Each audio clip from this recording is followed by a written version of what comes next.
দাদা, কাউন্টিং শুরু হয়েছে আলিপুরদুয়ার জেলায়। বিভিন্ন কেন্দ্রে দেখা যাচ্ছে বিজেপি এগিয়ে রয়েছে, তৃণমূল কিছুটা ভোট পিছিয়ে রয়েছে, কি বলবেন? এখন ফার্স্ট রাউন্ডের কাউন্টিং এটা, ঠিক আছে। তো আমরা 5টায় সিট জিতেছি, পশ্চিমবঙ্গে আমাদের সরকার ক্ষমতায় আসতেছে, এখন আশাবাদী রয়েছে। একদম 100% চা বাগানে কেমন ফলাফল হতে পারে দাদা? ভালো ফলাফল।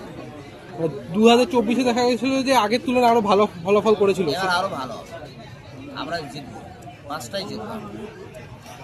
बीजेपी के सांसद कह रहे हैं कि टीएमसी का तो एक भी सीट नहीं आने वाला है। देखिए ना, अभी तो फर्स्ट राउंड का काउंटिंग है भैया, इतना उतावला होने से नहीं होगा। पूरा राज्य में अभी फर्स्ट राउंड का काउंटिंग शेष हुआ है। अभी कहीं 20 राउंड है, कहीं 21 राउंड है, बड़ा विधानसभा में 23 राउंड है। तो आप जो है 23 राउंड का 21 राउंड का काउंटिंग का फर्स्ट राउंड का काउंटिंग में कैसे निर्णय करते, ठीक है ना।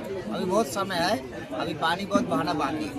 उनको कहिए अभी थोड़ा सा हौसला रखे हो, आने वाले समय में बंगाल में तृणमूल का ही सरकार होने वाला है।